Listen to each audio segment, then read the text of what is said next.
তখনই ওই গ্যাংস্টারের একজন চেলা তার কাছে একটা চিঠি নিয়ে আসে। সে ওই চিঠিটা খুললে দেখতে পায় সেখানে কোনো কাগজ ছিল না, বরং কালো রঙের বালু বেরোচ্ছিল। এর মানে কি? ওই গুন্ডাদের এটা জানা ছিল না, কিন্তু এটা দেখার সাথে সাথেই ওই বুড়ো লোকটার হাড় জমে যায়। সে তাদের বলে কালো বালু মানে দুনিয়ার সবার চেয়ে মারাত্মক নিনজা আসতে চলেছে। অনেক বছর আগে তার সাথে ওই যোদ্ধার মুখোমুখি হয়েছিল, আর সে খুব ভালো করেই জানে যে এই যোদ্ধা কতটা ভয়ঙ্কর। তারপর সে তাদেরকে তার বুকের মধ্যে থাকা অনেক বছরের পুরনো একটা আঘাতের চিহ্ন দেখায়। আসলে এই বুড়ো লোকটার হৃৎপিণ্ড ডান দিকে ছিল, আর এই কারণেই সে ওই নিনজার আক্রমণের থেকে বেঁচে গেছিল।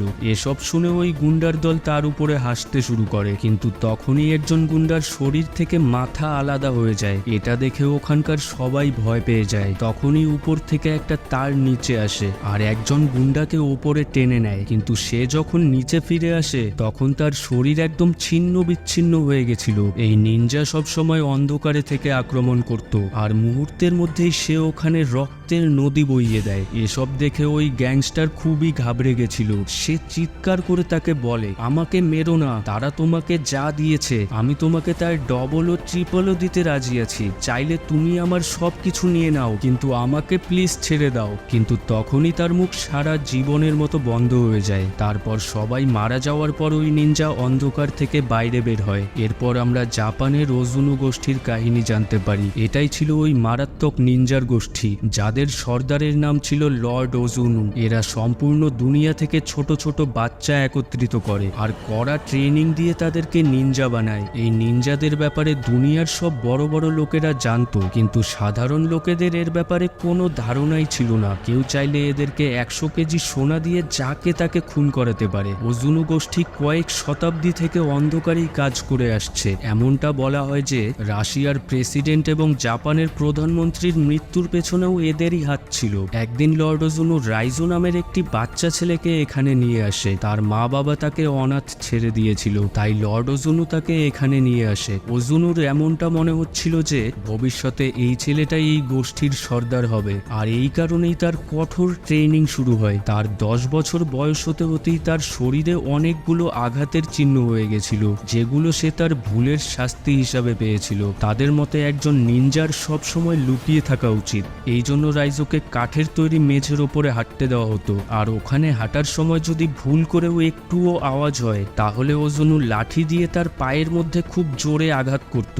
এই আঘাতের কারণে সে রাতে ভালোভাবে একটু ঘুমোতেও পারতো না। কিন্তু তখন কিরিকো নামের একটি মেয়ে এসে তার পায়ের আঘাত লাগা জায়গায় মলম লাগিয়ে দেয়। সেও তার মতোই নিনজা ট্রেনিং নিচ্ছিল। ওখানে তাদেরকে শেখানো হতো যে যে কোনো রকমের অনুভূতি নিজের ভিতর থেকে বাইরে বের করে ফেলে দাও। কিন্তু কিরিকো সবার থেকে আলাদা ছিল। তার কাছে মানুষকে মারা একদম ভুল কাজ মনে হতো। এভাবেই ধীরে ধীরে সময় কেটে যাচ্ছিল, আর এর সাথে রাইজো এবং কিরিকো এখন বড় হয়ে গেছিল। কিন্তু তাদের দুজনের মধ্যে তেমন কোনো কথাবার্তা হয় না। তারা দুজন শুধু দূর থেকেই একে অপরকে দেখত।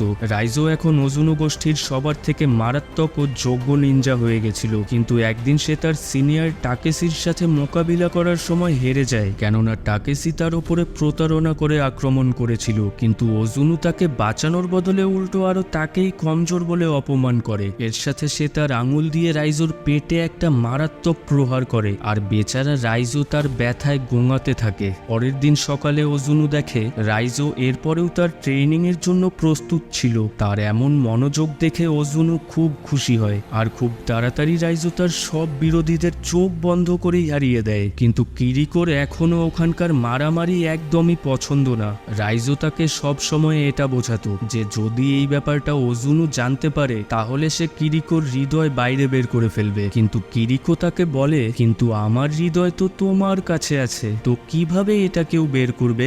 একদিন কিরিকোকে একটা চাকু দিয়ে কাউকে মারতে বলা হয়, কিন্তু কিরিকো যখন এমনটা করতে পারে না তখন ওজুনু তার মুখের মধ্যে চাকু মেরে দেয় আর তাকে একটা খাঁচার মধ্যে আটকে রাখে। রাতে রাইজো লুকিয়ে লুকিয়ে তার সাথে দেখা করে আর তাকে জল খাওয়ায়। কিছুদিন পর কিরিকো এক রাতে এখান থেকে দেওয়াল টপকে পালানোর চেষ্টা করে। সে রাইজোকেও তার সাথে ডাকে, কিন্তু রাইজো ওজুনুর জন্য বিশ্বস্ত ছিল। শেষমেশ কিরিকো ধরা পড়ে, আর তার এই ভুলের কারণে তাকে মৃত্যুদণ্ড দেওয়া হয়। হয়। টাকেসি সবার সামনেই তার হৃদয়ে আঘাত করে তাকে মেরে ফেলে। ওই দিন রাইজোর ভিতর থেকেও কিছু একটা মারা গেছিল, কিন্তু তারপরেও সে ওজুনুর সাথে যুক্ত থাকে। এর কয়েক বছর পরে বার্লিনে মিকা নামের একটি মেয়ে নিনজাদের থাকার প্রমাণ পায়, আর সে ওই প্রমাণগুলো নিয়ে তার বস ম্যাজলোর কাছে যায়। কিন্তু ম্যাজলো এটা মানতে রাজি ছিল না যে এমনও কোনো নিনজা আছে যাদের ব্যাপারে শুধু বড় লোকেরাই জানে। সে বলে যে হ্যাঁ, এমন কিছুই হয় না। তাই মিকা তাদেরকে প্রমাণ দেখায় যে বড় লোকেদের টাকা এদিক ওদিক হওয়াতে আর অনেক নেতাদের মৃত্যুর পিছনে এই নিনজাদেরই হাত আছে। এরপর ম্যাজলো এই ব্যাপারে আরো খোঁজ নেবে বলে ঠিক করে। তারা জানতে পারে যে সেবেস্টিয়ান নামের একজন গুপ্তচরও এই ব্যাপারে অনেক কিছু প্রমাণ একত্রিত করেছিল, কিন্তু খুব তাড়াতাড়ি তাকে কাজ থেকে বের করে দেওয়া হয় আর কেউ তার খুন করে ফেলে। অন্যদিকে রাইজো তার কোনো একটা বিশেষ কাজে বার্লিনেই এসেছিল। সে ফাঁকা একটা বাড়িতে একাই থাকতো আর প্রতিদিন সকালে সে কড়া ট্রেনিংও করত। একদিন সে তার জামা কাপড় ধোয়ার জন্য একটা ওয়াশিং সেন্টারে যায়, যেখানে তার সাথে একজন মহিলার দেখা হয়। তাকে দেখেই রাইজো বুঝে যায় যে সেও একজন নিনজা করে দেয় আর তাদের মধ্যে ভয়ানক লড়াই শুরু হয়। তার কিছুক্ষণ পর আমরা দেখতে পাই যে রাইজো ওই মহিলাটিকে একটা ওয়াশিং মেশিনে ভরে রেখে চলে গেছিল।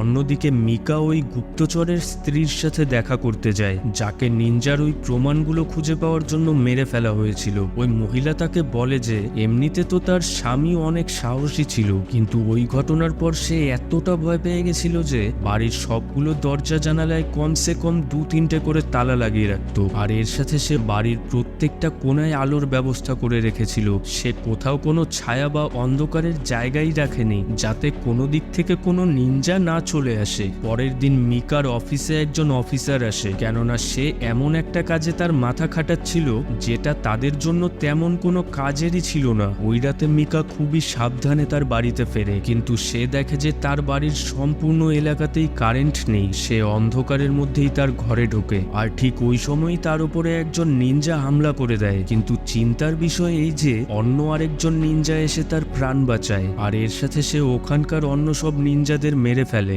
আর সব খুনিদের শেষ করে ফেলে। এই নিনজা আর অন্য কেউ না, রাইজোই ছিল।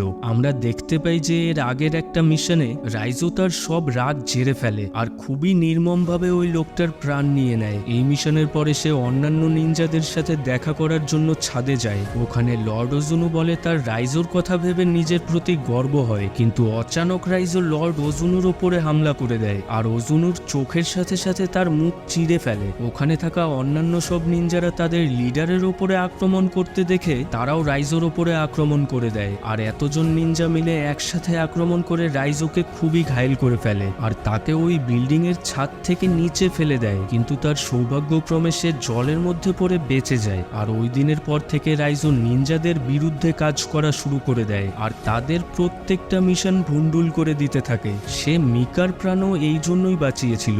এরপর তারা দুজন একটা হোটেলে পৌঁছায় আর নিজেদের জামা কাপড় বদলে নেয়, কেননা নিনজারা তাদের এক ধরনের বিশেষ ঘ্রাণ শক্তির দ্বারা মানুষকে খুঁজে বের করে। তারপর মিকা ম্যাজলোকে জানায় যে সে তো রাইজোর সাথে আছে, কিন্তু ম্যাজলোকে তো রাইজোকে ধরার অর্ডার দেওয়া ছিল। ম্যাজলো জানতো যে রাইজো তাদের শত্রু না, কিন্তু তাকে তো অর্ডার মানতেই হবে। এই জন্যই ম্যাজলো যখন মিকা ও রাইজোর সাথে দেখা করতে যায় তখন পুলিশরা তাকে বন্দি বানিয়ে নেয় আর এরপর তাকে একটা নির্জন জেলে অনেকগুলো মোটা বেল্ট দিয়ে বেঁধে রাখা হয়। মিকা যখন জানতে পারে যে এসবের পিছনে ম্যাজলোরও হাত আছে, তখন সে তার সাথে কথা বলতে চায়, কিন্তু ম্যাজলো তাকে ছেড়ে দেওয়ার জন্য কোনোভাবেই রাজি হয় না, কেননা তার হিসাবে রাইজো জেলের ভিতরেই নিনজাদের থেকে সুরক্ষিত থাকবে। রাতে মিকা রাইজোকে জল খাওয়াতে যায়, তখন রাইজো মিকাকে বলে যে নিনজারা যে কোনো সময় এখানে চলে আসতে পারে। মিকা ম্যাজলোকেও এই ব্যাপারে সাবধান করতে চায়, কিন্তু এতক্ষণে অনেক দেরি হয়ে গেছিল। তখনই অচানক সব আলো নিভে যায় আর নিনজার দল অন্ধকার থেকে বাইরে বেরিয়ে আসে। ওই মারাত্মক যোদ্ধাদের সামনে এই সাহসী সেনাবাহিনী ও তাদের অস্ত্রশস্ত্র কোনো কাজে আসে না। তখন মিকা রাইজোর শরীর থেকে ওই বেল্ট খুলে দিয়ে তাকে মুক্ত করে দেয়। তারপর সে ওই নিনজাদের সাথে মোকাবিলা করতে করতে মিকাকে এখান থেকে পালিয়ে যেতে বলে। যদিও রাইজো ওজুনু গোষ্ঠীর সবার থেকে ভালো নিনজা ছিল, কিন্তু এতজন নিনজা তিনটাকে একসাথে সামলাতে তারও সমস্যা হচ্ছিল। শেষমেশ রাইজো ও টাকেসি লড়তে লড়তে রাস্তায় চলে আসে। টাকেসি তার তলোয়ার দিয়ে রাইজোকে মেরে ফেলতেই যাচ্ছিল কি তখনই মিকা পিছন থেকে তার গাড়ি নিয়ে এসে তাকে উড়িয়ে দেয়, আর তারপর সে রাইজোকে একটা হোটেলে নিয়ে আসে। যদিও রাইজো ভীষণ আহত হয়ে গেছিল, কিন্তু তারপরেও সে ডাক্তারের কাছে যাওয়ার জন্য রাজি হয় না। মিকা ঘরের মধ্যে অজ্ঞান হয়ে পড়ে থাকা রাইজোর কাছে গিয়ে বসে। মিকা রাইজোকে তার প্রাণ বাঁচানোর জন্য ধন্যবাদ জানায়, আর তারপর সে একটা ট্র্যাকিং ডিভাইস বাইরে বের করে, যার মাধ্যমে ম্যাজলো তার লোকেশন জানতে পারবে। কিন্তু পুলিশের আসার আগে নিনজার দল এখানে চলে আসে আর রাইজোকে এখান থেকে তুলে নিয়ে যায়। পুলিশ যখন এখানে আসে তখন এখানে শুধু মিকা একাই বসেছিল। সে তাদেরকে জানায় যে 10 মিনিট আগেই তারা রাইজোকে এখান থেকে তুলে নিয়ে গেছে। ওদিকে রাইজোকে লর্ড ওজুনুর সামনে হাজির করা হয়। সে রাইজোকে ক্ষমা চাওয়ার জন্য শেষ একটা সুযোগ দেয়, কিন্তু রাইজো তাকে বলে ম্যা ঝুঁকে গানে সালা। এটা শুনে ওজুনুর মাথা চটকে যায়, কেননা কিছুদিন আগে অবধিও সে এটা মনে করত যে আসন্ন সময়ে এই ছেলেটাই সম্পূর্ণ গোষ্ঠীর সর্দার হবে। সে রাইজোকে ঠিক ওই জায়গাটাতেই দাঁড় করায় যেখানে কিরিকোকে বেঁধে রেখে মেরে ফেলা হয়েছিল, আর তার আঙুল দিয়ে তার ওপরে 3-4 বার ওই মারাত্মক প্রহার করে। সাধারণত ওজুনুর এমন এক প্রহারেই মানুষের প্রাণ হারিয়ে ফেলে, কিন্তু রাইজো তো শুধু রক্তের বমি করে, আর তার সাথে সাথে ওই ট্র্যাকিং ডিভাইসও বাইরে চলে আসে। তখনই মিকা এখানে অনেক সেনাবাহিনীর সাথে চলে আসে, আর এখানে এসেই তারা অন্ধের মতো গুলির বর্ষা শুরু করে দেয়। কিছু নিনজা তো বোম ধামাকাতেই মরে যায়। এই মৃত্যুর যুদ্ধে দুপাশেরই অনেকজন যোদ্ধা শহীদ হয়। ওখানেই রাইজোকে টাকেসি ও তার লোকেরা ঘিরে ফেলে। রাইজো আর ডানে বায়ে না দেখেই এক এক করে সবাইকে বিছিয়ে ফেলে। এরপর রাইজো ও টাকেসি একে অপরের